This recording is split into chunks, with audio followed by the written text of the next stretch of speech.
Falcons fans, welcome in. It is episode 27, part 2 of episode 27, because full disclosure, we recorded this last night on the 27th, and the audio was so jacked up it could not be listened to. So here we are again, recording the same thing, plus a few new things that's happened today that we're going to talk about. But before we get into all of that, tonight joining me again is Troy. He filled in for Mike when Mike was on vacation. Troy, like myself, big college football guy. So both of us, we figured would be a good idea that we would handle the college scouting, if you will, this going into the draft. We would be a lot more successful. That Mike would just be literally looking at guys for the first time ever and have no idea who they are and who they played for or anything else. He's Mike is, if you've listened to the show before, he is 100% Falcons, 100% NFL. That's pretty much it. There's not a whole lot of, he doesn't watch anything else. Although he has promised me this year he will watch college, so I'm going to hold him to it. But yeah, so Troy, how's it going, man? How you doing? Good to be back again. So John didn't mention this, but yesterday was his birthday. So yes. That was his early, or I guess late birthday present, was the audio getting scrambled. So yeah, that was great. Yeah. I was a few bourbons in and I was like, shit, is this have I already drinking too much, or is this really not? It's messed up. That's what really happened. Yeah, exactly. I just hit the wrong damn button. No, it was just not good. But that was, I turned the magical 40 yesterday. So it's kind of crazy. Like I've said, I don't know if you watch the shows or if you listen to the shows with Troy before, we literally grew up next to each other. He's about, you're 3 years younger than me, right? So 2.5. Yeah. Yeah. So, I mean, we grew up playing sports together and been friends in our entire lives. And so, it's just crazy to think that, here we are with kids and whatnot. And I just turned 40 and, but like you said, it's new 25. So feeling good. I got no issues. That's right. And if you're watching on YouTube, you can see the kick-ass hex head art piece that Amanda got me for my birthday. It's the old black Falcon with a LED red lights behind it, and I think that's what it's called. But it's super nice. I mean, hex head art makes some ridiculously nice stuff. They did some stuff for the Braves when they won the World Series. They did stuff for Georgia. So yeah, if you haven't checked that out, definitely do. And we're not sponsored by them. I would love to be sponsored by them, but we're not. But just a very, very cool piece. And that's going to be all on our podcast now from here on out behind me. But yeah, man. So before we get into what we're going to do this podcast, we are going to talk about the edge rushers and the corners. We are going to get into a little bit of the playoffs because that was the most ridiculous weekend of football that either one of us has seen in our lives. A little bit of Falcons news. Thomas Dimitroff had a interview today with Nick and Chris on 680 The Fan, and he was in the studio, and it was super, super candid. Like I haven't heard a GM, and granted he's not the GM anymore, but really speak the way he did today. It was really cool. I just listened to it not that long ago, or watched it actually on YouTube. So Falcons fans, if you check that out for sure, because it's I don't know. For me, Thomas, I've had a bad taste in my mouth with Thomas and DQ ever since the Super Bowl, and other issues with Thomas as far. I mean, clearly, right, we're dealing with now with the salary cap. He kind of goes into detail about why certain decisions were made and what decisions he made, he kind of regrets or wouldn't do again in hindsight. So it's really interesting to he was really candid. It was cool. And then we'll move on to, like I said, getting into these potential edge rushers, which there is a ton of them. So this may end up being a 2-part series. I'm not sure, but I've got the edge rushers. Troy has the corners. We have watched some film. We have looked at different reports on these guys and kind of get our own opinion. We are by no means experts by a long shot. We just, two dudes who've been watching football for a long time and have a decent idea of what we're talking about. We can hit sometimes just like most GMs, and we can miss a lot of the time. So I don't think we're that far off, to be honest with you. No, probably not. And I do have something that will prove that a little bit later on. But yeah, so anyway, man, so getting right into the the playoffs, man, that was crazy that Saturday. I think we were talking before, actually, on episode 1. You said that, didn't think, there's no any way that Sunday could be Saturday, but it did. Yeah, it was 4 great games. And like you said, it was the most ridiculous weekend of football I've ever seen. I mean, yeah, I mean, with Burrow getting hammered over and over and over again. I mean, and on Twitter, you saw like the Falcons people, like, hey man, now y'all, Matt understands, Ryan understands what you're going through.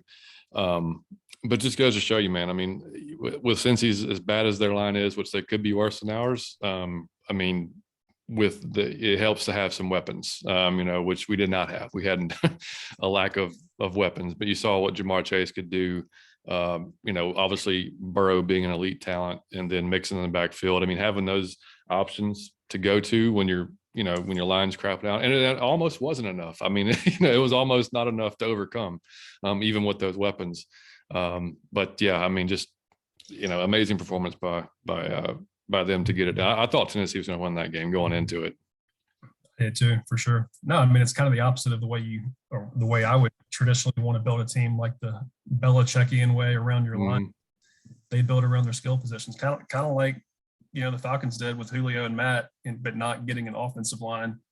I didn't think it was possible, but they've got it done. And I think Burrow just kind of has that it factor. He's just a winner and finds ways to win. So yeah, I think he may run into his demise this week with the Chiefs, just because, I mean, I think the fact he was facing Ryan Tannehill probably helped him out a lot. For sure. Patrick Mahomes is definitely no Ryan Tannehill. A little bit of a different animal than Tannehill. Yep, and that defensive line too. They were getting after Allen pretty hard, and I think that they're going to come after after watching that offensive line performance. I think they're going to come after Joe pretty hardcore as well. But and then another thing out of that game, Julio played, I guess it was his 5th game of the season. He played 4, I think, regular season games. So Falcons Falcons Twitter, I should say, was having a blast, just dogging him, dragging him left and right which I understand, because, the only thing that he said when he left that I guess that not necessarily rubbed me the wrong way, just had me questioning things, as he was going to get an upgrade at quarterback with Tannehill. That kind of blew my mind a little bit. I don't know in what world that's an upgrade. I think, and I won't get into it, but I think it's pretty clear to see how Arthur Smith affected Tannehill last year, or how much of the success Tannehill had was because of Arthur Smith.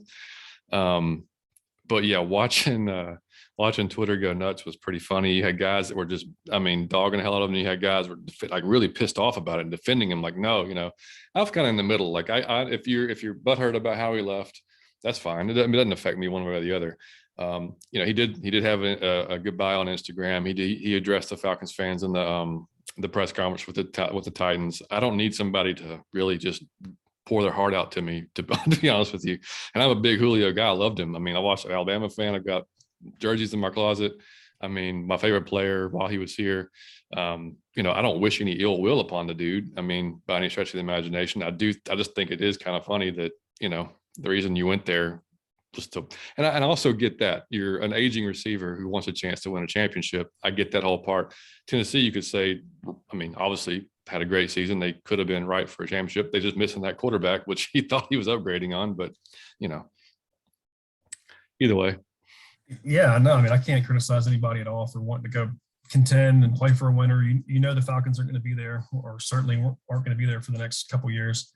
But yeah, to your point, the quarterback is not the reason you go. It's almost crazy to say that. But Julio is a Falcons legend. He's probably the greatest receiver of all time, him or Roddy. So yeah, I'm a fan. I can't criticize him too much. No, I appreciate everything he did here. He caught, like I said before on the show, he caught a ball, most ridiculous catch on the sideline that should have sealed us the Super Bowl. He. And I wasn't mad that he left, to be honest. Like the last few years, hasn't been on the field enough for me for a number one. He come off on third downs a lot. You're just wondering where he's at, and even if he's a little banged up, if you're on the field and you can play, then damn it, be on the field for third down, because that's going to be that you're going to garner some attention by 1 or 2 or 3 dudes, maybe, so. but I wasn't. I was okay with the way the injury kind of was stacking up, and I was totally fine getting the second round and whatever we got from Tennessee, and clearly we won. I mean, right now we're winning the hell out of that trade because again he played 4 games this year and I mean didn't do a whole lot in the playoff game. But anyway, I just had to throw that out there because it was Falcons related of sorts. But and then we're not going to talk too much about the playoff game. Just wanted to quickly mention it. Green Bay, I thought was definitely going to win that game. Rodgers in the cold and everything. It just seemed like but. Credit to Miko Ryans and that defense, man. They did the job. Yeah, I mean, the 49ers are the kind of team that's set up to beat Green Bay and Lambeau. Jimmy G cannot throw a pass, and they can still hang in a game with their defense and running game. So that's what you got to do in -2 degree weather in Lambeau. Mm-hmm. So I'm with you. I didn't think they had a chance, but I mean, I guess anytime you can rely on your defense and running game, you've always got a shot. They found a way to pull it out. Exactly. And then Sunday, I was just happy to see Brady go down, to be honest. I mean, and that nothing to do with hate for Brady. I respect the hell out of him. I just didn't want to see the Bucks again because they're a division rival. I don't like the Bucks, never liked the Bucks.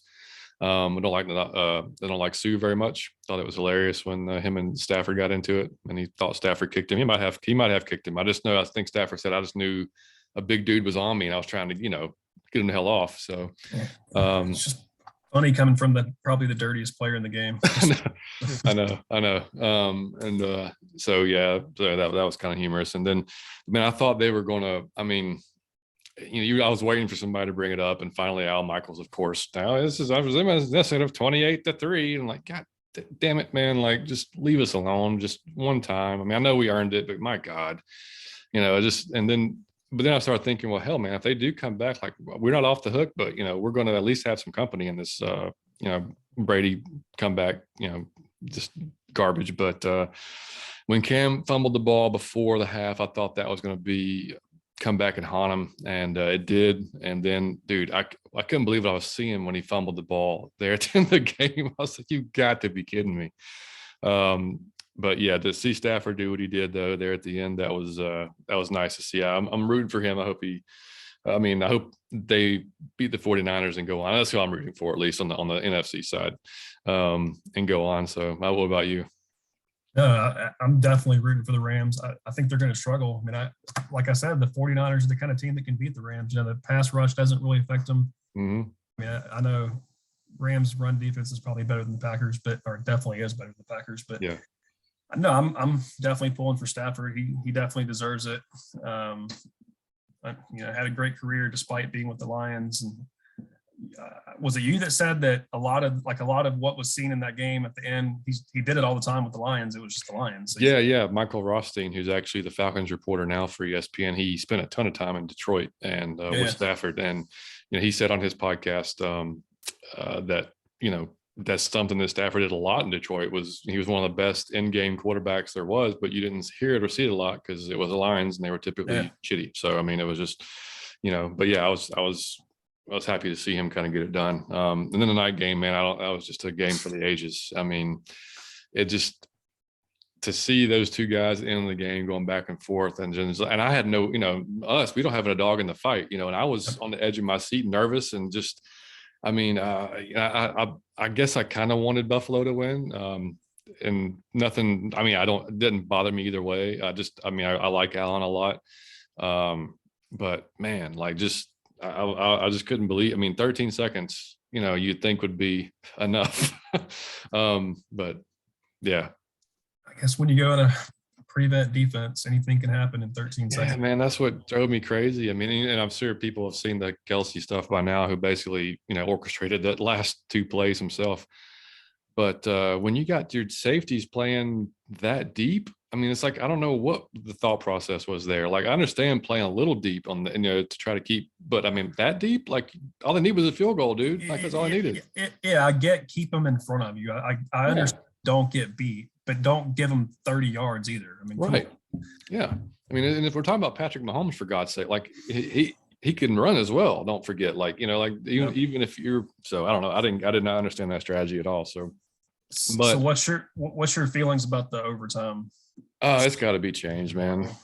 Yeah, it's got to be changed. I don't. I mean, it's funny. We didn't hear a whole lot of screaming about it in 2016 when Matt didn't get to touch the ball in the overtime. Exactly. But you know, I don't know how you felt, but I thought whoever won the coin toss was going to win the game. 100%. Both defenses were gassed. I mean, just like in the Super Bowl, I thought if we won the toss, we had a really good chance of winning the game. And I thought if New England won it, then we were screwed. And I just it's for the game that Josh had and to not be able to have an opportunity in the overtime, it blows my mind. I mean, and we talked about it before. And I don't want the college rule. I mean, I think you give both teams a possession. If the first team scores a touchdown out the gate, that's fine, but the other team gets a chance. And if they don't score, fine, game over. But they get a chance. And then just play a regular overtime period. I mean, it's not like we're not playing 9 or 10 overtimes like they do in college, but potentially, it'd be one overtime. I don't know. They've got to figure it out though, because I mean, the coin toss ruined that game. I mean, that could have been an epic ending to a game. Oh, yeah. As great of a game as it was, it came down to a coin toss. Yeah. Yeah, exactly right. So moving on from that, we just want, like I said, we had to mention it because, and Mike might talk about it. And by the way, Mike's not here because he would be here, but he is slammed working this week. So he did want to join us, but he might be joining us actually he will be if he can in the future talks. Even though he doesn't know a lot about these prospects, he will learn about them as we talk about them. And he is knowing Mike, he'll have plenty of questions for us as well. Some other news that happened this week, man. Sean Payton, see you later. R.I.P. Dude, talk about rejoicing, man. I think Falcons fans are almost as happy about that as like any win I've ever seen. I mean, it was just like they were losing their shit on Twitter, and which I mean, I don't disagree. I can't stand the dude. I mean, it's all the stuff over the years with the Falcons, the whole choke thing and whatever. I mean, like. Yep. Yeah, man, peace. I mean, good luck. I mean, I don't blame him. I mean, the team's what, 70 million over the cap. I'd be leaving too. That's what I was going to say. Is I mean, really, the Saints are not set up very well for the next few years between their cap issues, Payton leaving, Drew Brees not having a quarterback. I mean, yep, we're in a good spot to at least beat them out head to head. Yeah, and the news with Brady, I mean, potentially, the way he's talking at least kind of leads toward retirement. A few of the things he said. I mean, dude, if Brady retires and Payton being gone, like, and the Carolina's garbage with Matt Rule. I mean, I think Rule's he's already got one foot out the door anyway. I don't think he wants to be there. Yeah. Man, I mean, I hate to say that we have a chance next year to win the division, but we kind of have a chance to win the division next year. It's up for grabs. It definitely is. We might win it with 5 wins, but we could do it. It'd be possible. Worst division winner ever, but it could happen. But yeah, no, that was really good news for us. And on another good news, CP won they shared it, most comeback player of the year award. I thought that was pretty awesome for him I'm sorry, not comeback, but most improved, my bad. Most improved player of the year, which I mean, well deserved. Yeah, exactly. And Falcons did release Matt Gano today after he didn't play the entire 21 season with an injury. We'll see how that shakes out. If he fully recovers from injury, I think he would have been a pretty good fit. But he was going to be a free agent in March anyway. So I guess they just went ahead and called it a day. So we'll see what happens with that. And then, yeah, like I said, we mentioned it a little bit, but the Dimitroff interview on 680, the fan today, was really interesting, man. I mean, like I said, if you guys should go check it out, because he talked about how he regretted the Devonta Freeman signing, and he kind of went into detail about, why you extended Julio when he did. Talks about some of the stuff that, he kind of wished he maybe would have done a little differently. What cracked me up was he talked about, they asked him about how he felt at the end of the Super Bowl, and, he didn't just throw Shanahan under the bus, but he basically said, and I'm paraphrasing, but he said, Dan was relying on his offensive coordinator to call the plays that he knows his offense can handle, that he knows his offense better than anyone.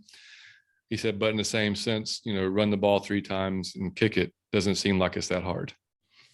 So I thought that was throwing a little bit of shade there toward Kyle, but I mean, that's well-deserved shade because I mean, he's 100% right. And you know, who's to say, you know, Bryant could have missed the field goal, but I mean, that dude didn't miss at all that year. I mean, It's automatic. Yeah. I mean, so, I mean, you know, it was a good interview. Like I said, it was cool. I don't dislike him as much as I did before the interview, was put that way, because he shed some light on, you know, the decisions and what goes into that decision making, not just on the surface of you know, what we see as fans, but, you know, behind the scenes type of thing. So it is a shame for him because that season particularly, I mean, I'm not defending him, some of the decisions he made after that season, but the team was set up to win the Super Bowl. They should have won the Super Bowl. Mm-hmm. If they would have won the Super Bowl, his legacy would have been completely different. He would still have a job today for one with the Falcons, but I mean, it's a shame that, you know, everything that you set a team up for comes down to that, and it's really out of your hands. Yep. Terrible. Yeah, and he spoke on it. He spoke on the fact saying that, you know, being an NFC championship GM is a hell of a lot different than being a Super Bowl winning GM. You know, it's true for everything. Yeah, quarterbacks, coaches, everything. I mean, yeah, if you Super Bowl, you've made it. Yep. For forever. You know, you're. And one thing that, you know, Chris Domino on the station said, he asked him, he said, you know, one thing he said before, you know, with Matt, you know, if you're going to ride with Matt, then you're going to have a running game. And that's, and TD said that too. He said, you're going to have a hell of a running game, you know, and you need a good offensive line so Matt can operate like most pocket passers, like we just saw in Cincinnati. And Burrow's got some wheels. He's not a pure pocket passer, but you can see what happens when the line collapses like it does. I don't care how good you are. Look at Brady last week, dude. The line was hurt. All of his weapons were gone. He looked just bleh. You know, I mean, like, so it's not it's not crazy to think that you improve your offensive line and you get a running game that you can't still win with Matt. So I mean, I'm all for a succession. I'm not going to go down that road. I'm all for a succession plan for Matt. We'll get into that when we get to the quarterbacks review in a few weeks or whenever we do that. But yeah, I just, you know, but they ask him, you know, if when you plan on that, and you do build, like you said earlier, with the skill positions, you can't miss on the other ones. You can, and you can have a Peter Cons, you know, like, and he spoke on that, you know, and like so when those guys like that happen, he even said that he probably moved on too quickly from Todd McClure, which I thought was, because we all thought that. And he said he didn't really consult with Matt, and he didn't realize that having that veteran presence there was so important for Matt and the line until it was too late. Basically until the decision was already made, and, you know, Cons was drafted and he was terrible. You know, and so then how you miss on, you know, you draft Tack, and then you draft Rashid Hegman, you know, and he said a lot of it was they missed on the person, not the talent.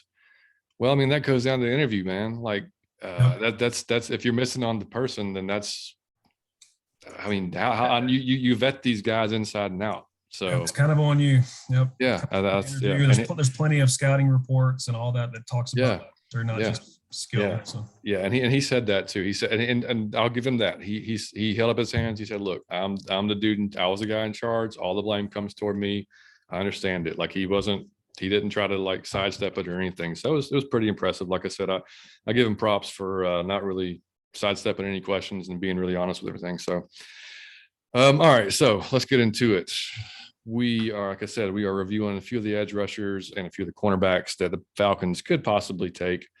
And this all depends on, I mean, we're sitting here on January 28th. I mean, free agency doesn't start till March 1st.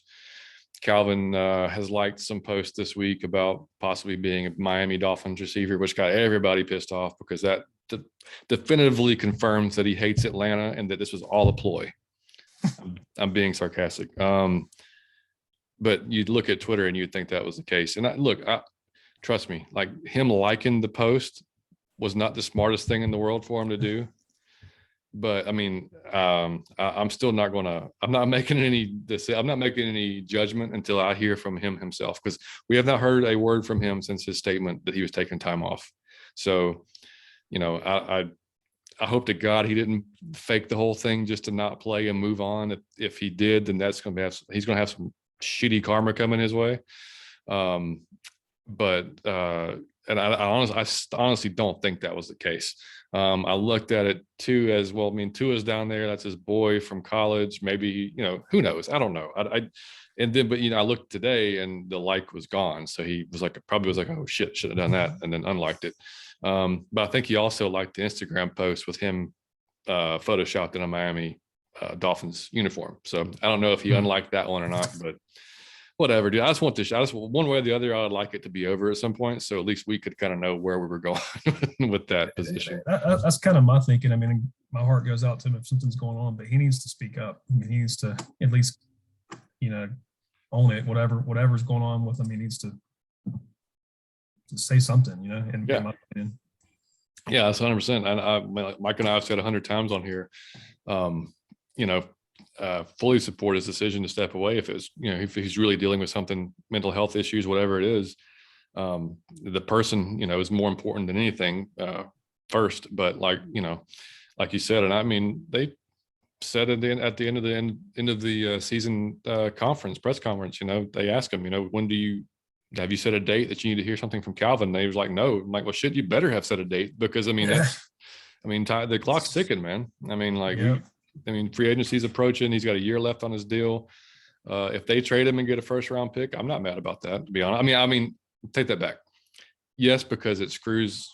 If Calvin wants to be here and he's back to being himself, then on the field at least, then okay, cool. I mean, we've got a number one receiver, and then we can build around that, add another receiver, because clearly our receiver room right now is like, I don't know, the dude off the street pretty much. So we don't have anybody in the receiver room right now.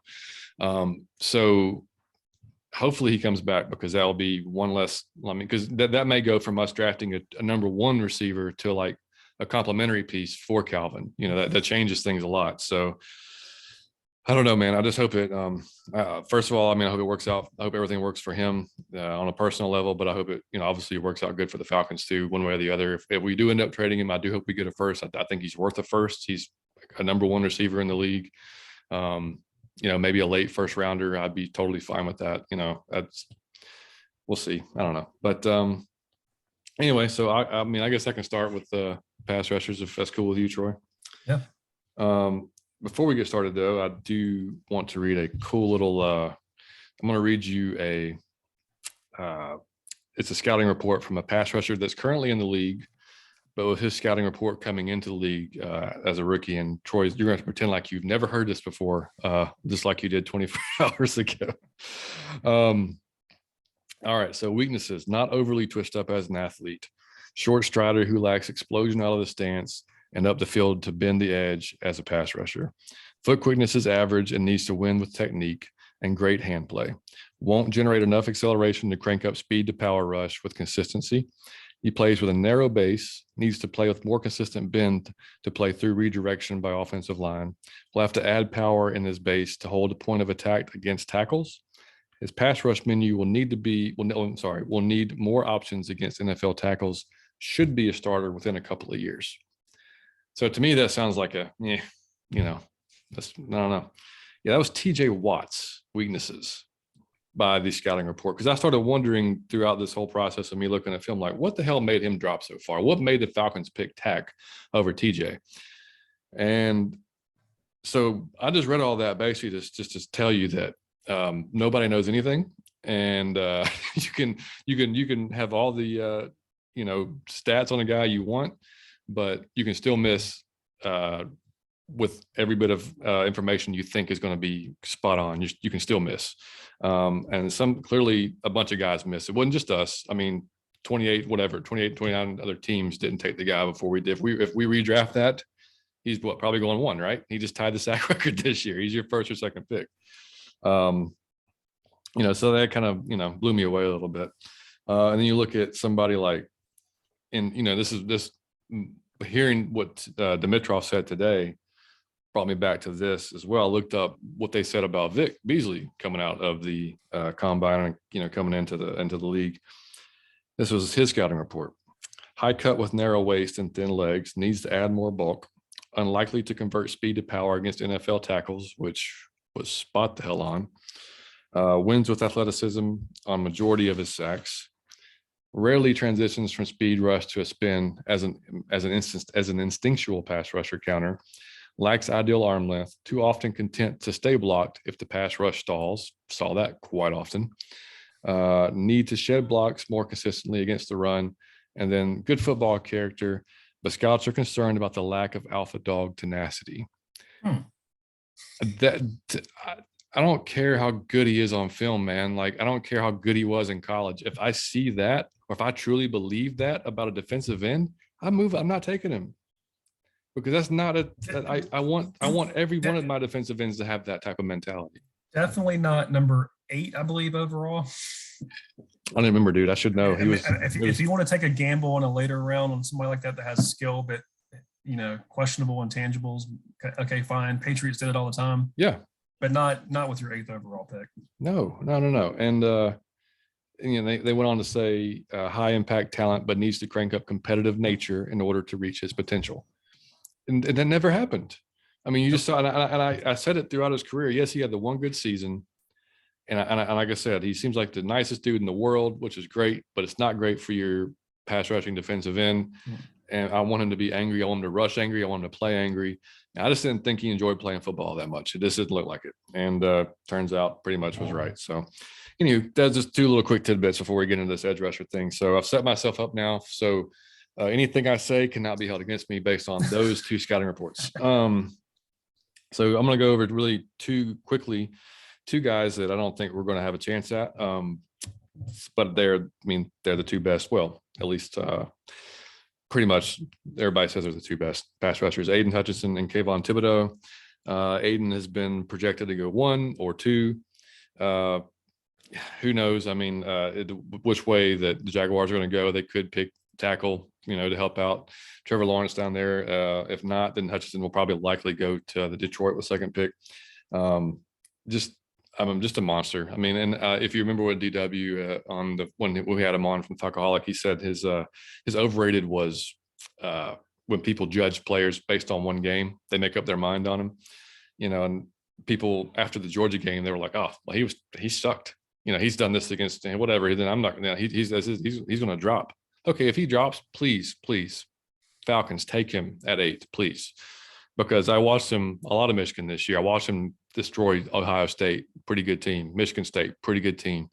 And it's not. I mean, he's got everything. I mean, he sets the edge on the run. He's a big dude, great against the pass, of course. Great use of his hands. He's got multiple different techniques he can use. He's not just a one-trick pony. So I didn't watch a ton of extra film on him because, again, I don't think we're going to get him. So I didn't spend a ton of time. Same with Kayvon Thibodeaux from Oregon, 6'5", 258 pounds, 7 sacks, 2 forced fumbles this year. That dude, just athletic monster. Incredible get off. Speed to power is great. You put a tight end on him, you're going to have a really, really, really bad day. Tackles are going to have, unless you're really athletic tackle, when he gets outside, it's pretty much over with. Good bull rush. The only downside on him, I think I've really seen when I watched and a little bit of I've read, is he can be a little high, which, can kind of stunt your momentum sometimes, but that's really it. I mean, he's going to be a hell of, both those 2 guys should be pretty much day 1 impact players on whatever team they jump into. So, like I said, I don't think they'll be there. If they are, I hope we take them, because you got the corners, and dude, our pass rush was so bad that I forgot who put it on Twitter, but if we increased our sacks by 60% next year, we're still dead last. So we got a lot of work to do. So I just think if you can get, and I went back and looked, there's probably 3 or 4 legitimate top 10 guys, talent, pass rusher guys. So I think one of those guys will be there. I'd have a hard time passing, even for like a guy like you're probably going to talk about in a few minutes, Stingley or Gardner. I mean, I almost think I would go pass rusher just because how bad we are, and maybe even take another one later on in the draft, because it's a very, like I said, this is a very deep draft when it comes to edge rushers.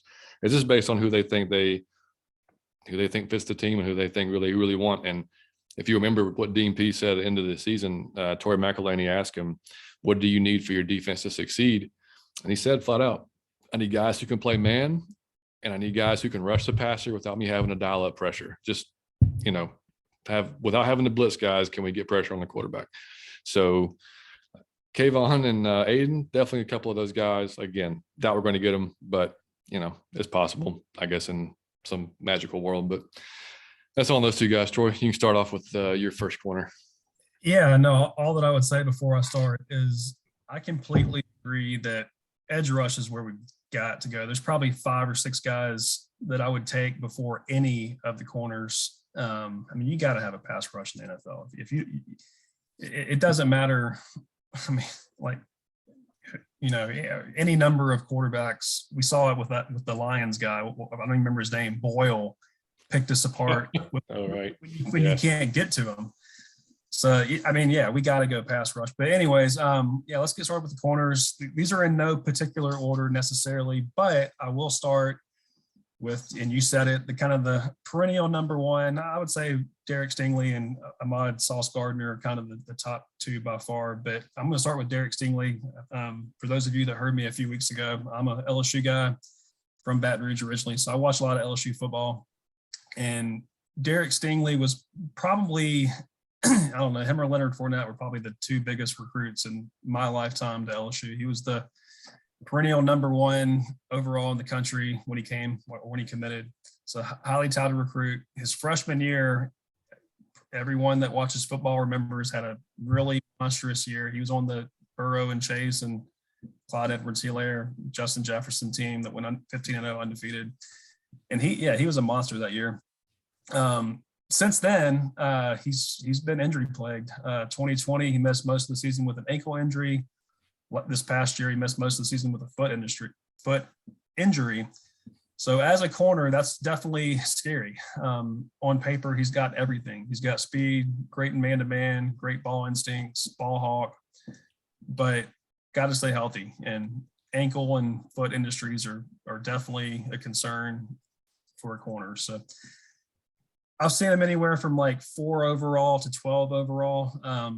Everyone knows Mel Kiper, and I think his latest, he actually had the Falcons taking him at 8. So that would be interesting. So I'm not going to, I won't hate it if we take Stingley or Gardner at 8. I won't, because I'm all for the best player available type of draft, because we need help in so many areas. I don't want to reach for anybody. So if you've got a legitimate 2 lockdown, number 1 corners, then okay. We're going to get better. That's fine. Like I said, and it is a deep draft on edge rushers. You're taking a bigger chance at hitting on one of those later round draft edge rushers. Sure.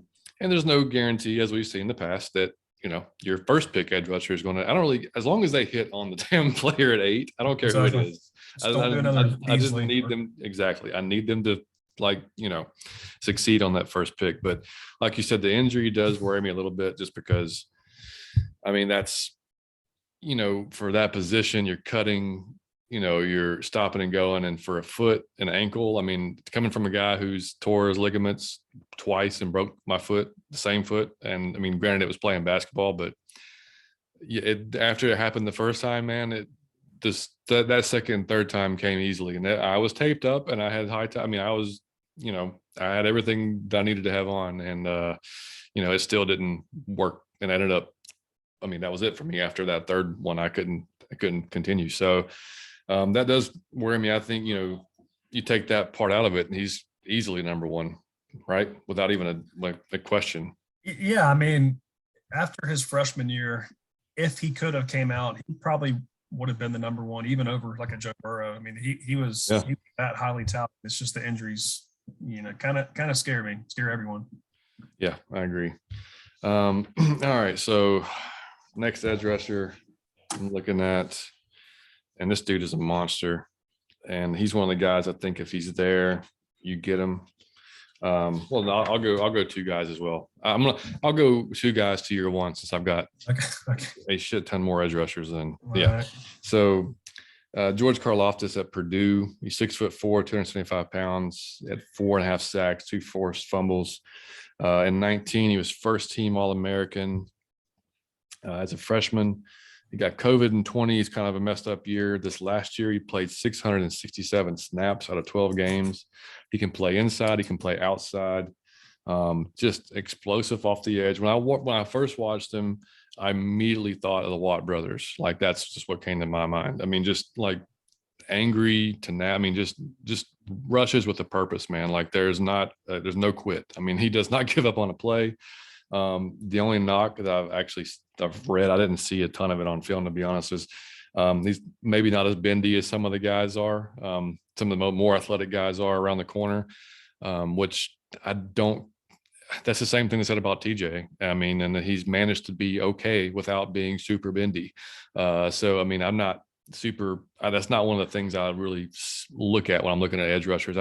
If they're not, you have to have some bend, but I mean, but if that's not my main thing, I just want them to be super strong, athletic, be good with their hands, because all the guys I'm going to talk about today, except for a couple, what separates them from being a top 10 and being maybe a second, third, fourth, fifth rounder is really how their technique with their hands and obviously the athleticism. But the guys that can use multiple different counter moves without having to rely on one, the guys that can think quickly, process information quickly, what they're seeing, those are the guys. That's what moves you up in this pass rusher class. And Karloftis definitely has a high football IQ.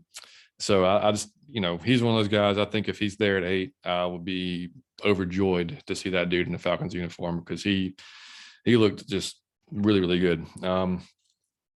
Next guy, David Ojabo, 6'5", 250 pounds, 11 sacks, 5 forced fumbles, playing the opposite of Aiden Hutchison at Michigan. Interesting guy. Several people have said probably the highest ceiling of any edge rusher in this draft period, even Hutchison or Thibodeau.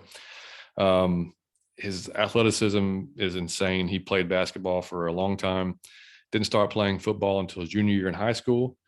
I think most people, if you haven't checked out his story, it's pretty cool. His family moved from Africa to Scotland, then from Scotland over here. And he couldn't get as far as he wanted to with basketball, so he switched to football. And so that being said, some of his downsides are basically just his inexperience. Is that, he hasn't had time he hasn't been playing since he was 6 years old, so he hasn't developed all these crazy, hand moves and stuff like that. But the dude had what I think it was a crazy number. Oh yeah, was it 5 strip sacks or something like this? I mean, he had an insane amount of strip sacks. He's mastered that strip sack. Just like Karloftis, great effort. The dude can play in a 3-4. You can stand him up outside, play in a 4-3. Like I said, the inexperience, I think sometimes he can be a little inconsistent. Sometimes he kind of over pursues the play, which I'm not too upset about. That's something you can kind of rail in. You don't have to, I'd rather him over pursue than just kind of give up on a play or, like get stoned on the block and not really try after that. I don't know if you saw him against Georgia, but he had an inside jab and then spun outside and had the tackle just like, what the hell just happened? And I mean, that's one of those things you see like, whoa, like that just jumps off the screen at you. And so that I think he's probably the biggest. He's a farther reach than what Karloftis would be. If both those guys are there, I mean, I don't even know what I would do, to be honest. I mean, I don't think you lose with either one. I think Karloftis is a little more versatile because, like I said, he can play inside, he can play out, he can play up and down the line. He's a little undersized in front of a guard, but he's so explosive and so, I think he's going to eat some guards alive. Now, Ojabo, the same thing I said about Thibodeau, same thing with Ojabo. If he gets outside a tackle, it's probably over with because that tackle is not going to be able to stop him from turning the corner. So either way, like I said, both those guys, I could be very happy with. I'm not going to be upset if we take either one of those dudes. But I think those guys, we'd have legitimate chances of getting. I've seen Karloftis go to the Giants in some mock draft, and mock drafts are what they are. But yeah, I think he'd be a great fit. Both of them would be. So next up for the corners. Yeah, so the next guy is the one that we've already mentioned, his name, Ahmad, aka Sauce Gardner, out of Cincinnati, come out as a senior. So very similar to Stingley in that he's going to be a top 10, 12-ish pick. So it's going to be one or the other, or one of these edge rushers or whoever else we go for, but you're not going to get both. So yeah, we saw him kind of up close and personal in the playoffs against John's team, Alabama. He was on their number one, Jameson Williams, and really shut him down pretty well. I mean, he played pretty well in that game. But yeah, he's a lot like Stingley, and he's a little different, probably better in zone than man, but can play a good press man too. I guess if there's any concerns about him, tackling, maybe lack of physicality, tends to grab sometimes when he gets in trouble and get penalized. But yeah, he's definitely going to be a top 10-ish pick. I've seen him anywhere from 6 to 12. So he would have to be our first round if we were to get him. I watched a little bit of film on him after, before Alabama, because kind of, all the talk about him and everything. And I kind of wanted to see what he was about. And to be, 6'2", right? I mean, to be his length, he's very, very smooth. Like his movements, he can flip his hips really quickly. And I like that dude a lot. I mean, I would almost, just based on the injury iffiness with Stingley, I'd almost go Gardner over him. But I'll be honest, I probably would too. Yeah. Seems less risky to me. Yeah. Now, I just quite the upside, but definitely a lower floor. Yeah, right. And I think in our position, we can't afford to be super risky with 8. Like you need to know, no, I completely agree. You got to hit there. So, but yeah, I think it'd be a good pick. And like you said, man, the knock on him was, I mean, he's at Cincinnati and he hadn't played anybody. So, who's he covering? Well, he covered probably one of the best receivers in the league, or in college football. And like you said, pretty much locked him up. So, I mean, when he was on him, I mean, and when he wasn't, then dude was running for a touchdown. So, I mean, all right. So the next couple of guys I'm going to hit, the Marvin Leo. A lot of people have him listed as a defensive tackle because he's huge. He's 6'4", 290 pounds. He has lined up over the guard. He has played outside. He had 8.5 sacks, 1 forced fumble. He's got some strange film. So I watched him against Bama clearly because I watched that game anyway, and he was throwing Evan Neal around like he was a rag doll. I mean, like his push pull was amazing on him. And then he played, I think, Arkansas with Cross, who's going to be probably a top tackle as well. Him and Neal both probably the top 2 tackles in the draft. And Cross locked him up pretty much the entire game. So it was kind of like, man, I don't know. It was tough to get a read on where he might fit. And the good thing is he is very versatile. Like I said, he can play up and down the line. He's a strong dude. Do you want to add weight to him and play him inside next to Grady? May get him to 300 a little over, or do you want to maybe leave him at 280 and play outside? So there's some options there. Like I said, the consistency was a little bit of an issue for me. Like he was good against what you wanted to see consistently from him was not there. Basically, what I'm saying, he gets stuck on one move sometimes, and then if that didn't work, kind of remind me of Vic. That was kind of over with at that point. So that was the only thing with him. But while watching him, the guy on the other side of him, Michael Clemens, for Texas A&M, 6'5", 265, 7 sacks, 1 forced fumble. He's projected to go now in the 4th or 5th round. I can see him moving up the draft though, as especially the measurables come out as the combine goes. Long limb dude. He's got great power in his hands. He can bend really well. Like I said, I'm not huge on that, but that's just, I mean, that's a fact. That's what he can do. He's got a great rip and dip, can swipe, inside counter, spin, got a ton of moves he can use. Good speed. Playing opposite of Neal, of Lille, really good. I don't know if that was partially because they're worried about both of them. And, it's hard to, if you've got 2, just like Hutchinson and Ojabo, if you got 2 ends that can really rush a passer, it's tough on you. But, like I said, he was a little iffy against the run and what I watched, not great. It seemed like it almost like stuff he processed it a little bit slower. Like when he realized it was a run, it was almost like, slow motion. It took him a little bit to kind of recognize the play. But like I said, as a 4th or 5th round type of guy, I can see us definitely possibly taking a chance with him. As far as Lille goes, I've seen 2nd, round projections, possibly late first, maybe even third round. I've seen it kind of all over the board. I think the folks aren't really sold on him completely. I wouldn't be too upset if we spent a day 2 pick on him, but I think, if we get our pass rusher with the first pick, I don't think we go to him with our second pick. I think we're talking about, a corner or a QB or, who knows what. So, yeah. Yeah. So next corner, going to the ACC, Andrew Booth Jr. out of Clemson, coming out as a junior. Andrew Booth Jr. coming out as a junior.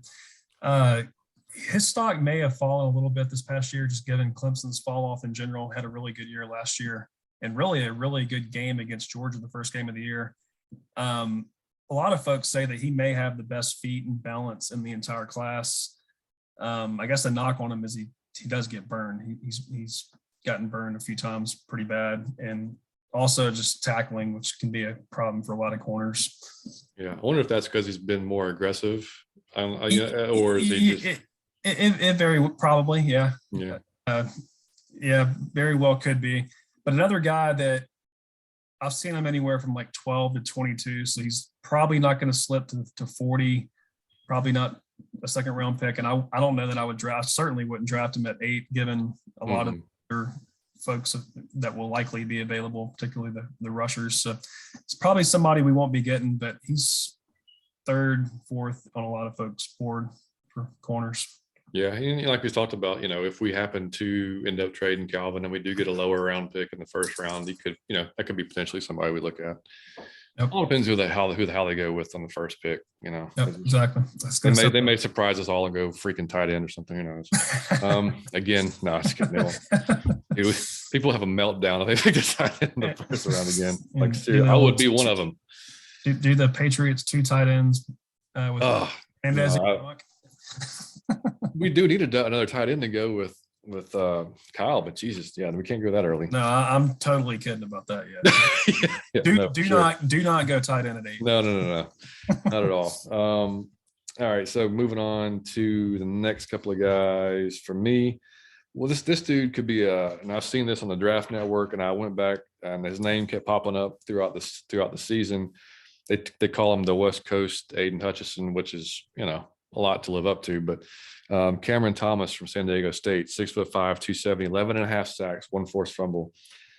I watched a good bit of film on this dude, man, and I love this guy. I don't know. I've seen late first round. He could be moving up the draft as well, possibly second round. I mean, he's one of those guys. I think if he's there in the second round, and say we do go corner in the first pick, and he's there in the second round, this is the guy I would like to take, me personally. I mean, just very, very strong, lightning quick with his hands. He's played up and down the line as well, but I mean, great bull rush, can combine his moves very easily. They said the same thing as Karloftis, just not as bendy as you would like. I don't really care about that.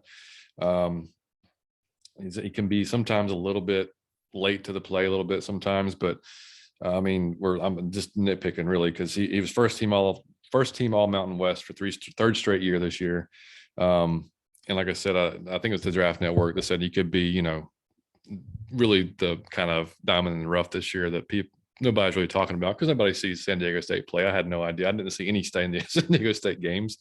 I had to go look them up.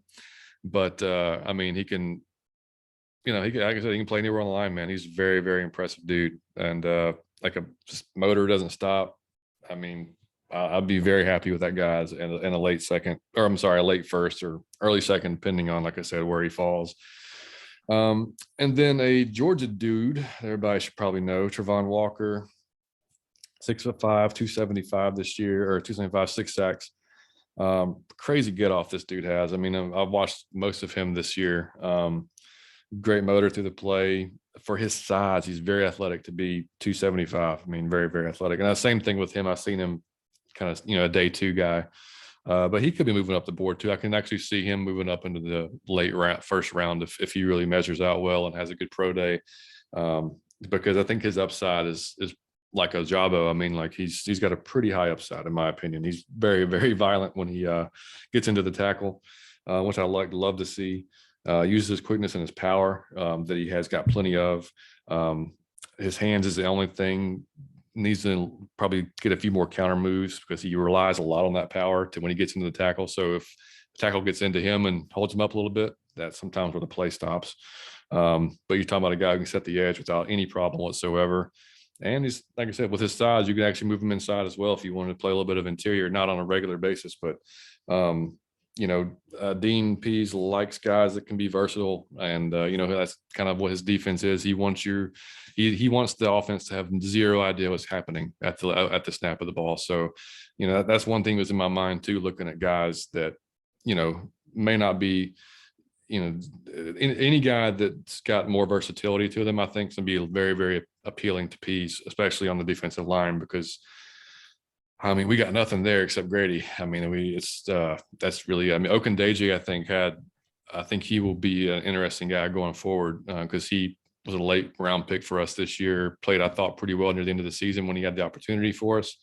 But other than him, we needed a lot of help there. So yeah, I can see either one of those guys. I'll be happy with Thomas or Walker as far as a second day pick for us without a doubt. Yeah, so coming back to corners, back to the SEC, Cair Elam Jr. out of Florida. So this guy makes me feel old. I'm not as old as John, but thank you. But his uncle is actually Matt Elam, who was a first round pick to the Ravens out of Florida as a safety. So yeah. When Matt Elam has nephews they're getting drafted, I guess I am old, but that wasn't that long ago. But that is a little deceiving because Matt Elam, I looked him up, he's only 30, so he's not like. Oh, okay. He's not as old as you. He's not 40. But awesome. Feel better here. But no, Cair Elam's a stud. He's got good size, 6'2". He's good in zone and press man, length and athleticism. Very physical at the line of scrimmage. I guess one knock, talking about his size, is he has gotten beat several times with receivers that can get vertical. So he doesn't apparently have that good hops. But he is a legitimate second round pick, though. I've seen him as high as 27, but he could definitely slip to 40 and might be somebody we could grab at that one of our 2 second round picks. Yeah, that's one dude, honestly, I didn't watch much of. I saw him in the few games this year, but I didn't see a whole ton on him. But this is crazy. I think that's his freaking nephew. It's nuts. Looking at these next couple of dudes for me, and I like this guy a lot too. Arnold Ebiketie, I think I'm saying that correctly, from Penn State, 6'3", 256 pounds, 9.5 sacks, 2 forced fumbles. He transferred from Temple to Penn State and had the best season of his career at Penn State. So the up in competition didn't affect him at all. Really good lateral movement, good first step, not an elite first step, but good. He's got good bull rush. Another guy that's got a high motor to him. It's the only thing I saw in a little bit of what I watched. Can play a little bit high sometimes, can lose his balance coming around the edge. But overall, man, great burst, great power. Good base when he sets the edge. His hands could get a little bit better. Like I said earlier, like a lot of these guys, it comes down to they're all relatively close to the same size. It comes down to kind of their versatility and how well they are, or how well they can play with their hands. So I will be very content with this dude. He's projected later rounds, second, third day, probably going to be moving up. I'll be honest with you.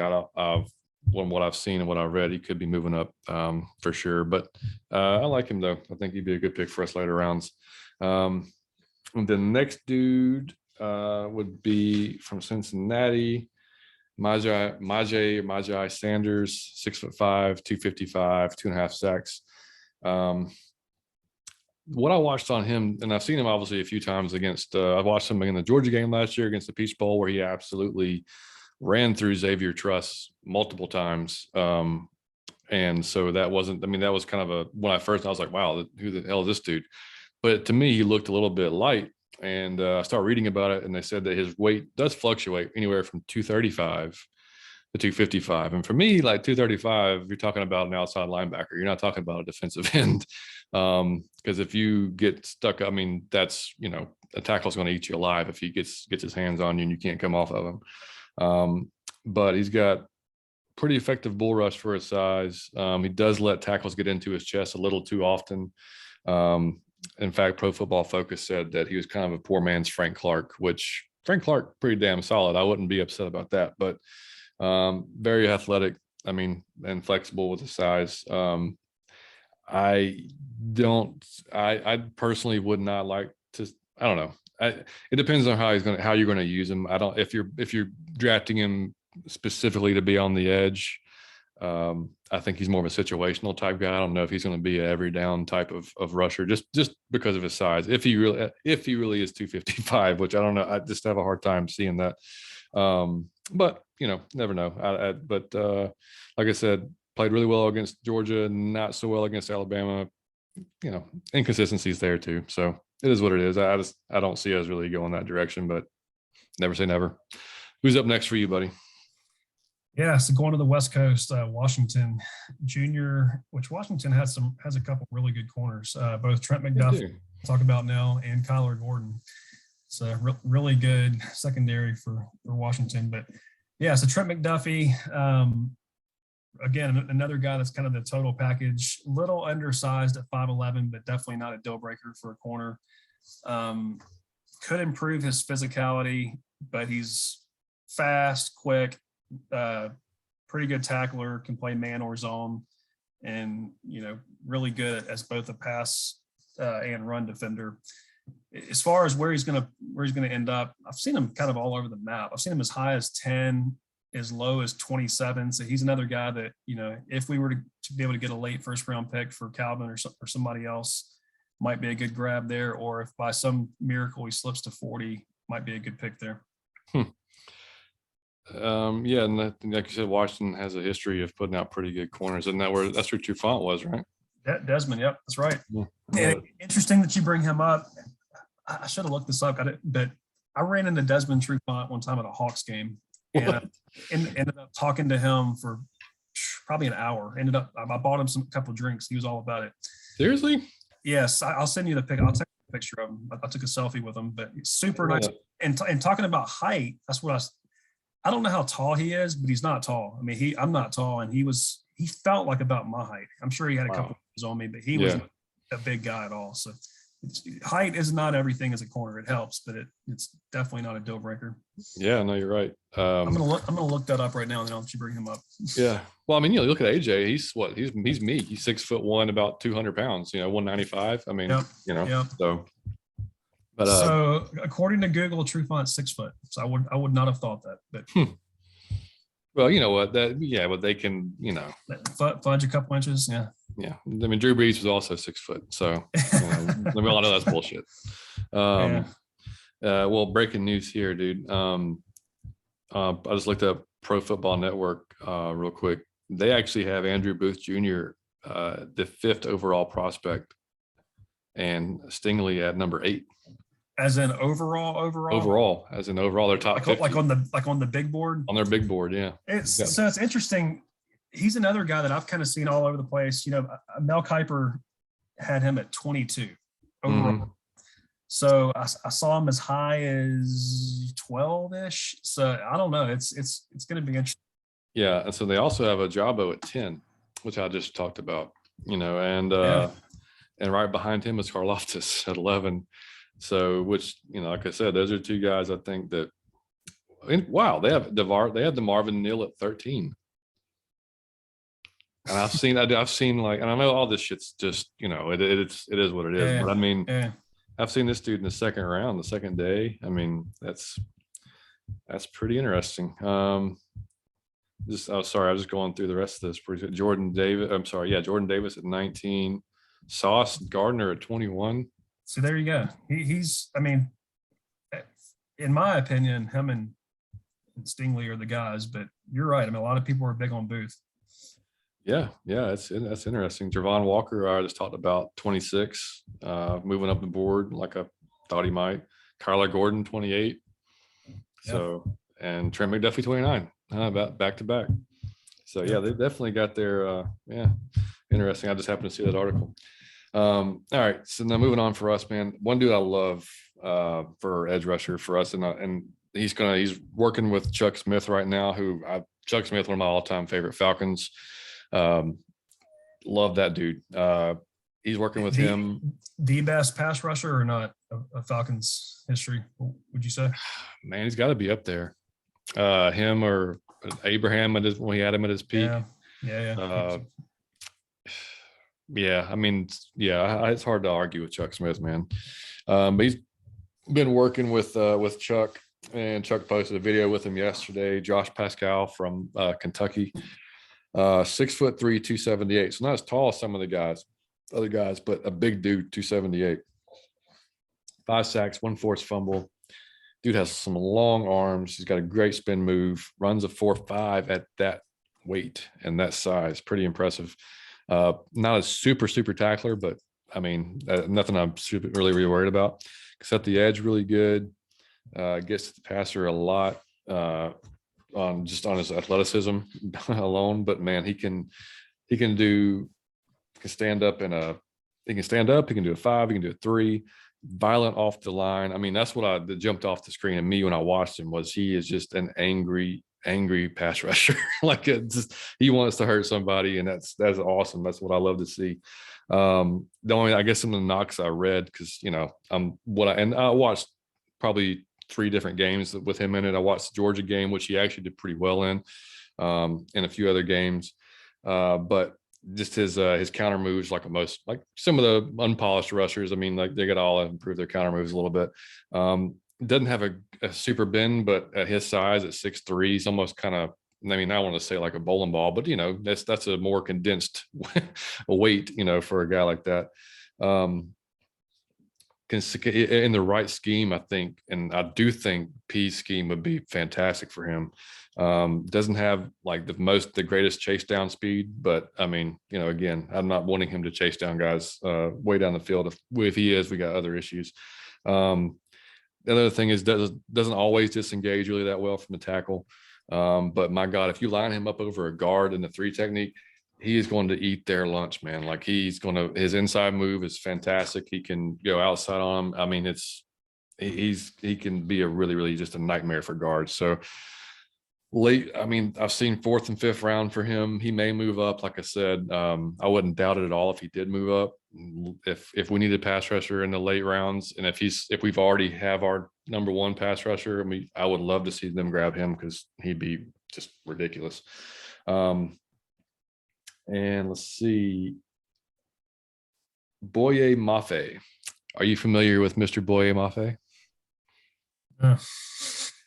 Well, neither is anyone, because he plays for Minnesota, and nobody watches Minnesota football, at least down here. So he's 6'4", 255 pounds, 7 sacks, 1 forced fumble. Again, it's going to be a late round guy that I would not mind seeing at all. His nickname is, God, what'd they call him? It was like, Feldman Freak. Just insane athlete. He's definitely a work in progress. He's pretty raw as far as some of the skills go, but the dude runs a 4.5. He's got 1.58 10-yard split. His vertical is almost 41 inches. This is all from Pro Football Network. I watched a few of the games. He's got a pretty good rip move.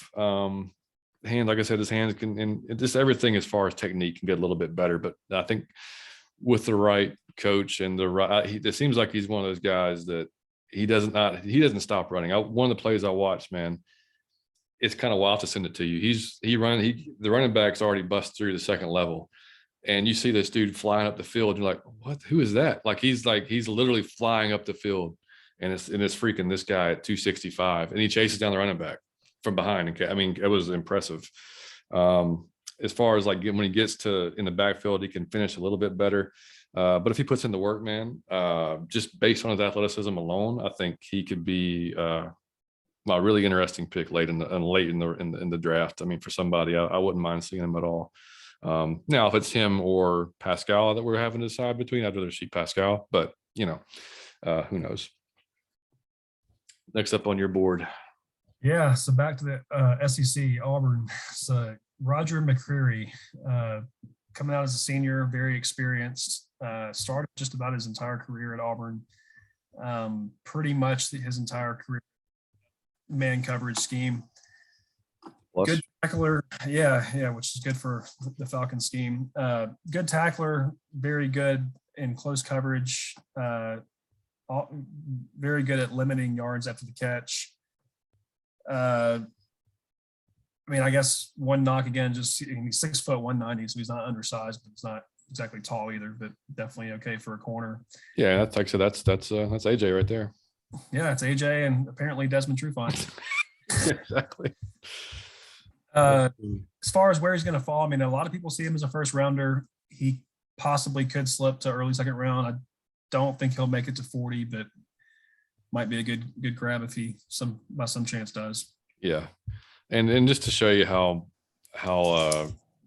just a not science this is, I quickly looked up Pro Football Focus. Stingley's number 4 overall prospect or number overall draft, and then you have to go down to number 8 to get Sauce Gardner, who was 21 on Pro Football Network. So this is, So I'll say this: the order that I'm doing mine in is kind of an aggregate based on about 4 different, call it, PFS 1, Draft Network 1, CBS is 1. So what I did, I made a little spreadsheet and then mapped them all out, and then the kind of the average of all of those services is the order that I'm doing them in, like the top. So Stingley was the number 1 overall aggregate from all those networks. So but it is interesting, to your point. Some of them are all over the map. I mean, I think the biggest disparity of all of them, let's see, like Darion Kendrick out of Georgia, he was 5 at CBS, 10 on FF, and wasn't even on draft. It wasn't even like top 15 at Draft Network. So it's interesting how, yeah, I think it's 10 or 12 guys can be that far off.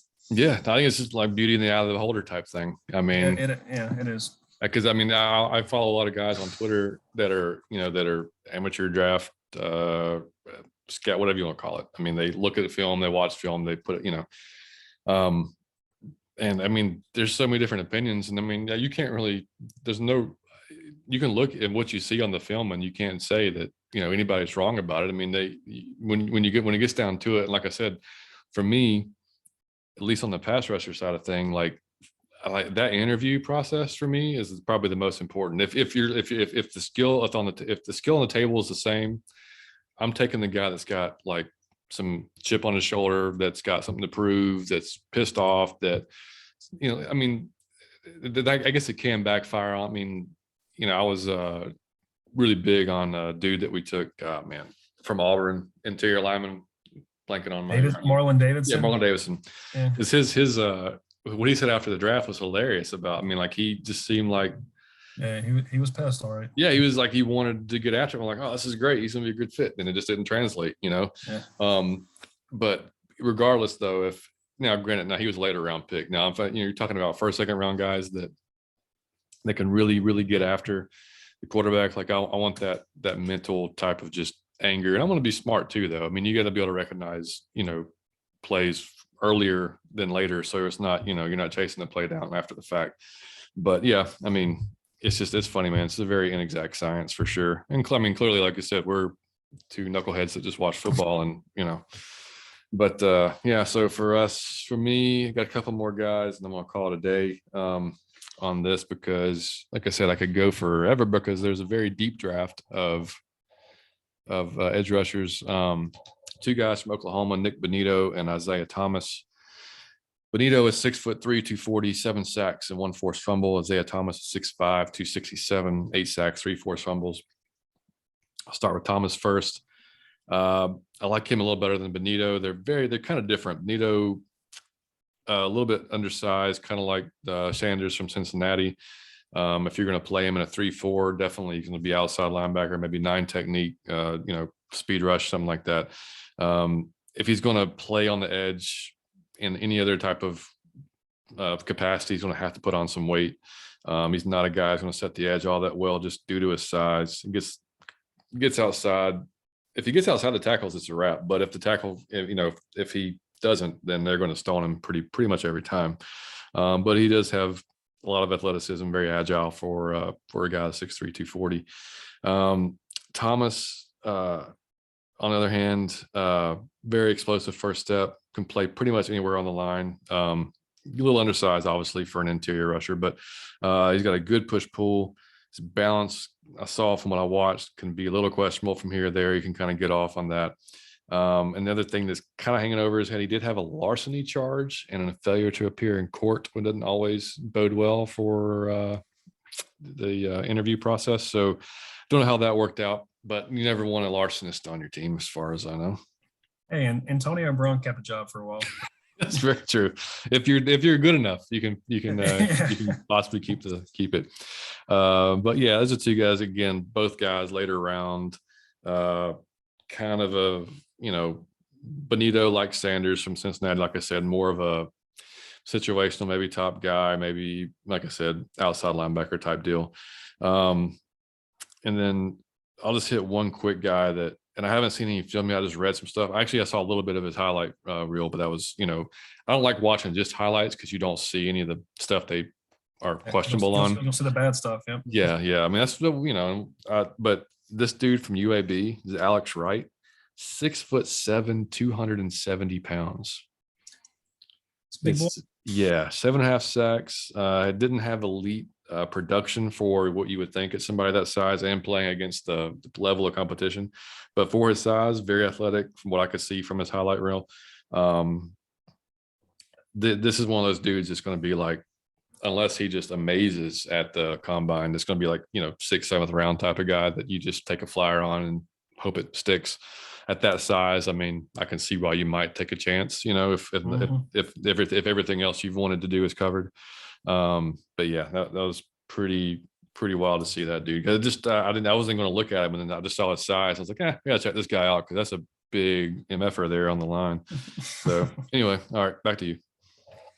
Yeah, so if this is the last one, I'm gonna throw a bone to our Georgia friends that are also Falcons fans and go Darian Kendrick, the guy I just mentioned.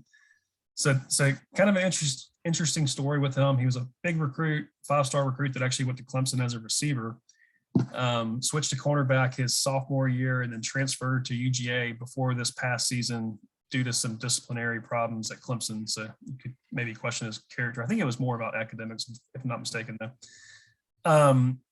So yeah, I mean, he's kind of like your guy. I mean, he doesn't have any glaring weaknesses. Very well-rounded. It has all the intangibles, physical, good ball hawk, versatile body type. He's 6'1", 190, so kind of that prototypical cornerback size we've been talking about.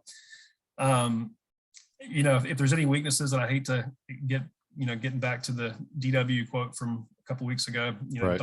Don't judge a guy by one game, but he did get beat pretty bad by Chris Olave in the playoffs 2020 against Ohio State, 122 yards, I believe, in that game, which I think is more than he gave up the entire season, which is pretty incredible. Oh, wow. Well, Olave will be a top probably 10, 15. Yeah. No question. So he might. I mentioned him because he may be a good later round guy. I've seen him, 3rd, 4th round, somewhere in there. So he might be, if we go a different direction in the earlier rounds, he might be a good grab, 3rd or 4th round, maybe. If he's Looking at PFF, I was looking again, and speaking, I spoke earlier about Arnold Ebiketie from Penn State, and they have him at 29, so it's a very late into the 1st round. And the next guy I was going to talk about, they have at 30, which is Drake Jackson from USC. Didn't have a great season in 2020. He got injured and he got injured in late 21, but he finished actually, I was reading at PFF, he has an 87.7 pass rushing grade, which is pretty solid. I did watch some film on him, and I like most of what I saw. He can drop into coverage. He's 6'4", 250, 5 sacks, 101 forced fumble, and one interception, actually. I didn't see the motor I love to see from edge rushers. A lot of times he just didn't finish plays every time, and he can if he gets caught up with the tackles, that's kind of where it dies. And his hands aren't fantastic. But I mean, he's one of those guys. I think they had him at 30. I mean, he's not like it's a stretch. I think he's going to be there in the early 2nd round, or possibly move up as well.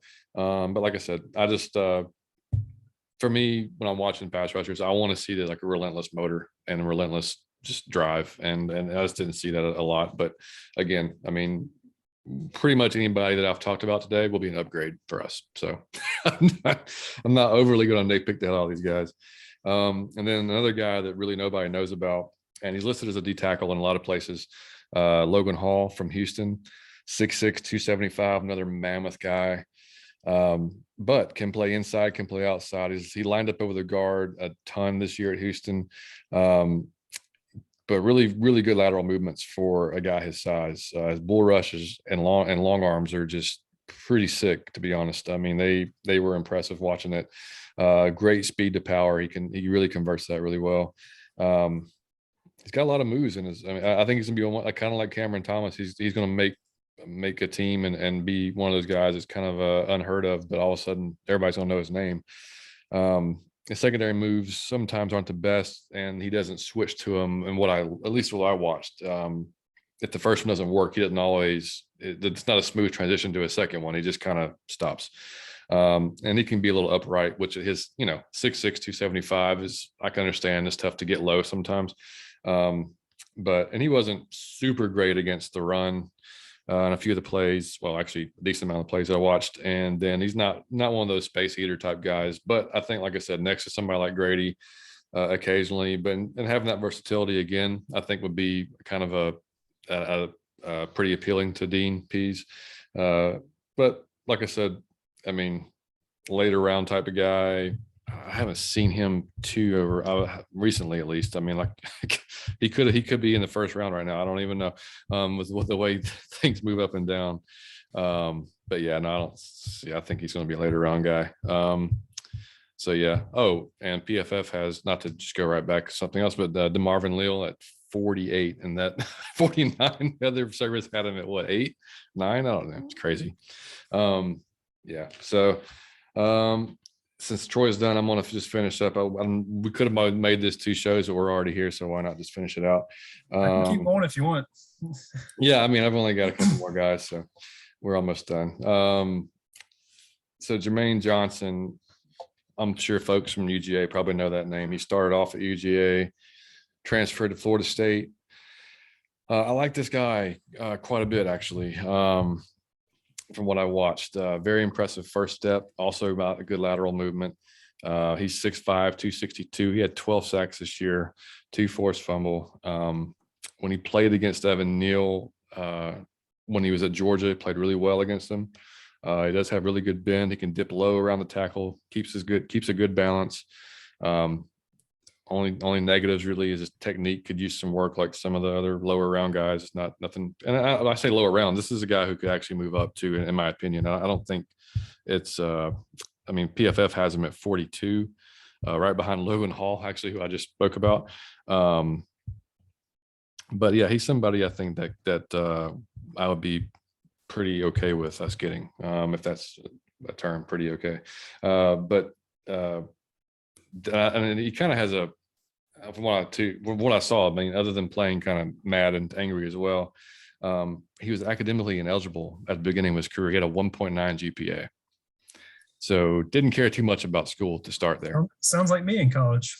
And so he went to JUCO, and then UGA saw him, and then he wasn't happy with, granted, he was behind some really, really good guys at Georgia. Because, you're talking about Travon Walker and some of the guys there. So he went to FSU from there. And like I said, finished out really strong. So, again, somebody that I wouldn't be too upset about us getting. Like I said, we need a lot of them. So I'm not mad if we stack edge rushers in this draft at all. Because, honestly, you're not going to fix everything in one draft. So, kind of is what it is there. I think that's about it. Oh, yeah, one more dude. Is it one more dude? Yeah, Kingsley Ngbare from South Carolina. So I've seen him second round. I've seen him third round. I wasn't blown away by him. He can line up. He's a big dude, 6'4", 290. Had 8.5 sacks, 1 forced fumble. So I'm sorry, no, I'm looking at the wrong dude. He's 6'4", 270. My bad. 4.5 sacks, 1 forced fumble. Can play anywhere pretty much on the line, stand up, he can get down. Pretty good hand usage. He does go outside a lot. He doesn't have a ton of moves. Really, really good against the run. He can shed blocks pretty easily. Read and reacts pretty well. Other than that, I wasn't super impressed about the pass rush as far as some other guys go. But and from what I read, at least, the ceiling on him may be a little bit lower than some of the other guys that are out there. So, like I said, though, man, I'm not going to nitpick every one of these guys to death. I mean, I'll definitely have my favorites who I've already talked about. And I didn't mention everybody that's on this because I'm not going to go into 40 different pass rushers. That's not going to happen.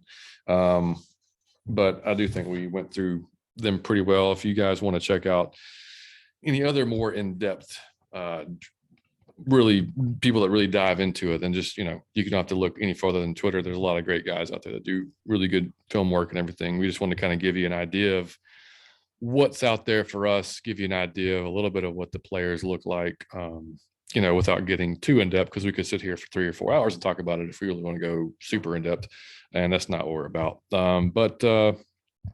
Yeah, man. So I guess we'll look at going into next week. What could we do? I guess we could just go ahead and tackle quarterbacks, since that's going to be a pretty big. I can do quarterbacks. What do you want to do? You pick your position: offensive line, linebackers, safeties, running backs, wide receivers. Yeah, I mean, if you're going offense, I might stick with the offense, maybe receivers or well. Why not? So next week we'll hit up some quarterbacks and receivers, and the quarterback one should be interesting because, I mean, we could very well take a day 2. We're not taking him first at 8, but I mean, I was going to ask you, knowing what we know today, and I know Calvin's the big wild card. Mm-hmm. Where would you go at 8? Would you go edge rush? I mean, and assuming that, any number of the guys we talked about are on the board, which they should be. Somebody will be there. Yeah, I mean, for me, sitting here on January, and like I said, there's no combine, there's no pro days, nothing like that. If Karloftis is there, if Ojabo is there, I'm probably pulling the trigger on one of those guys. But I guess bigger picture in your mind, the number one priority today is pass rush, edge rusher. Yeah. I agree. Yeah, I mean, it was historically bad. I mean,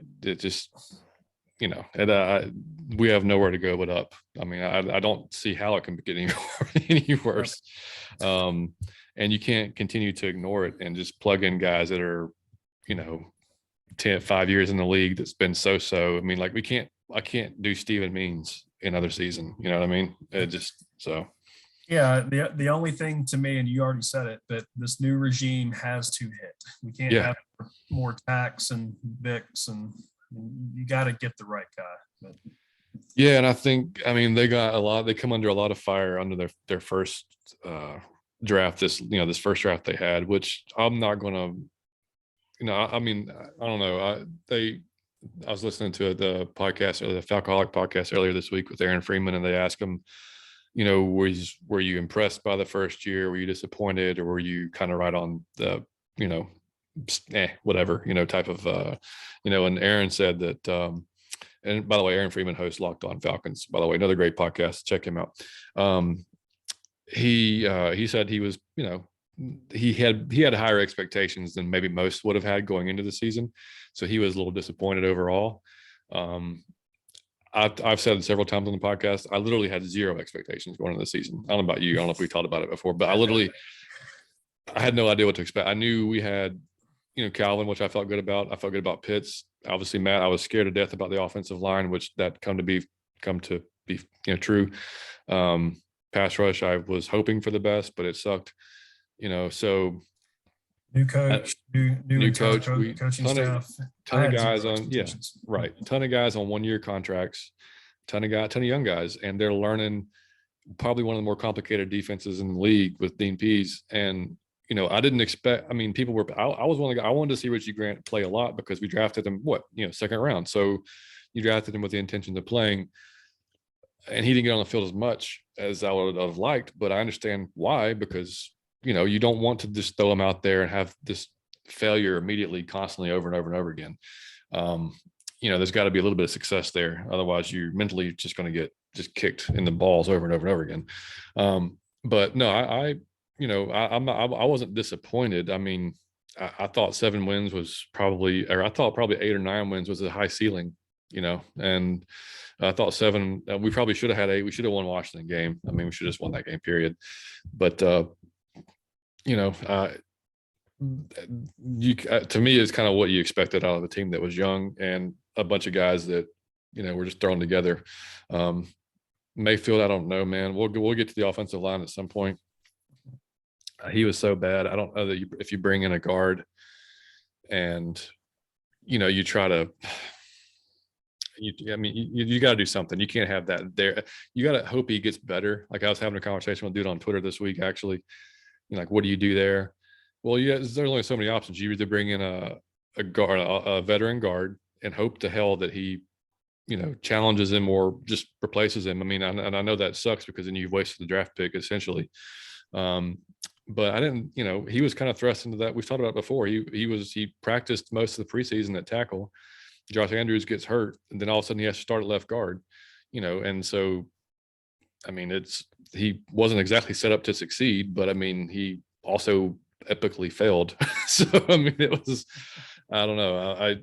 We'll talk about it, like I said, when we get to the offensive lineman. But yeah, how did you feel though? If you had to answer that question, disappointed, impressed, or meh? I mean, I'll be honest. I would say I'm probably pleased. 7 wins doesn't sound great, but I don't know what their over under was going into the season, but I would have guessed 6.5, maybe. I don't know. I mean, I feel pretty good about 7, especially considering the Calvin thing that no one knew was coming. So right, and their roster is not good. I mean, it's as simple as that. I with a new coaching staff, I think they did a pretty good job. Yeah, I wasn't too upset about it either. And one other thing too that kind of was funny to me. I got into a conversation this week too about Julio. Well, that was more actually about TD and the moves that he made, and I just mentioned that moving up to get Julio was a pretty good move in my opinion. And then dude disagreed big time, saying we could have got Hightower and Justin Houston with those picks that we gave up, which we could have, but there's no guarantee that TD is going to make those picks. Yeah. And the dude's going to be a first ballot Hall of Famer. He should have won us a Super Bowl with that catch. I mean, I can definitely now, if you're telling me we get Houston and Hightower, and sure, yeah, I'll take that trade, because then you probably have a ridiculously good defense for quite a while, and you don't have that talent at receiver, but you've seen teams make it work without top class receivers as well. But I wouldn't, and I'm not someone who typically likes to move up, because I don't like giving up draft capital in general. But I was okay with that one, just because I thought he was a generational type guy. And you just go, what about you? And he was. Yeah. Until he kind of started getting the injury bug, he was. I mean, right. Talked about it. He was great. He was a big part of why we got to the Super Bowl, and really should have won the Super Bowl. Yeah. No, exactly. But yeah, so, but anyway, like I said, we'll close the show out here, guys. If you want to, number one, hopefully enjoyed it. Like I said, we wanted to, there's a lot of podcasts, there's a lot of coverage in the Draft Network, Pro Football Network, just, ESPN, of course, all the regular ones that are going to give you a ton of detail. We just wanted to kind of, like I said, kind of go through these guys, give you a little bit of detail on what we saw and what we think, which, take it for what it is. But what we thought that the Falcons might be a good fit for us. And we will see how that pans out for us, and how either stupid we look or how ingenious that we look when the draft comes around. And on the next show, we should have more time, because I know the list of quarterbacks are not that long at all. So it's not a very deep quarterback draft, to say the least. So receivers, you'll have a pretty decent amount. But I mean, that's fine. We should have time that we'll do a live mock draft on the next show. And we'll use the Pro Football Network, because you can do proposed trades and stuff like that. We'll just kind of see how it all works out. And because you never know. I mean, we might end up trading Cal. May have a couple of earlier picks than we thought that we were going to have. But it'll be fun to do. But anyway, like I said, you guys can check us out on Instagram, Out of Your Falcon Mind. We don't use it a ton, but still follow us. And on Twitter, Out of Your Effing Mind, which we are on Twitter quite a bit. If you could give us a follow, and we will follow you back. If you're listening to us on iTunes or Spotify, just leave us a 5-star review. If you're on iTunes and you write some nice stuff about us, I'll be happy to read it out on the show and shout you out. And overall, those things just help us move up the ladder of Falcons podcast.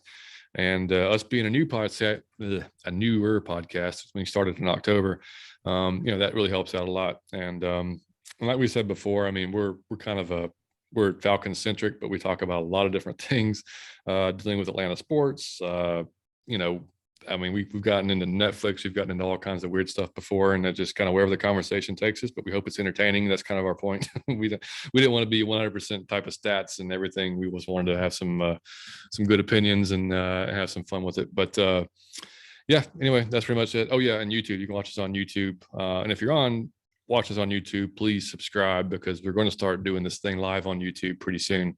We just have to have a certain number of subscribers to get there. So we haven't really plugged that a lot, but we are going to do that pretty soon, and possibly even Twitter and whatnot once I get into that stuff. But like I said, man, hope you guys enjoyed this one. For all the draft nerds out there like us who like to dive into a little bit, as much time as we have at least to get into it. So we'll be back next week with some quarterbacks and some receivers, and because you never know, we could go receiver number 1 again, man. It's possible. I mean, it could be an Olave or Jameson Williams. Yeah. And in fact, before we leave, and I keep saying this, was it Scott Bair was answering a mailbag today on Twitter, and he just said that, basically just saying that the Falcons could very well go receiver at 8. And dude, you thought people would have. I mean, you would have thought Terry Fontenot. And there was a picture of Fontenot from this other publication, and it was Fontenot's face with that description, and it had nothing to do. Like, Fontenot didn't say that. Like, it was like, but people were like, no, hell no. I'm like, man, the dude was answering a mailbag question and said that they possibly could go. I could possibly have Mexican food tomorrow, and I mean that's about what that. I mean, yeah. It's just. It's crazy what people take with and run with when they hear it. It just blows my mind. Yeah, and I know we'll talk about it, but I mean, the Calvin thing does kind of change that conversation, though. I mean, it does, though. We truly have nobody. Mm-hmm. So I'm not suggesting that we go there, but I mean, it's as big of a weakness as there is on any position. Oh yeah. I mean, when Russell Gage was your number 1, and now he's not even under contract anymore, you got a problem. So, and you're right. If Calvin's not there, that changes the conversation a lot, because that I don't want to take a receiver at 8, but damn, you're going to need somebody really quickly to step into that role. I mean, but there's the guys, and we'll talk about it, but there's guys that could go 2nd and 3rd round. Wan'Dale Robinson, I love, from Kentucky. We'll get into it. But yeah, I mean, man, I hope that he is right, and he is good, and he loves Atlanta, and he wants to stay. That's what I hope happens. Yep, that's the best case scenario. Yep. Yeah, exactly. So anyway, guys, all right, we have talked enough about all this mess. We hope you guys enjoyed it, and thanks for listening. As always, we appreciate it very much. You can listen to us again, Anchor.fm, Spotify, iTunes, wherever you get your podcast, YouTube. We are Out of Your Falcon Mind, and we will catch you guys next week. Peace.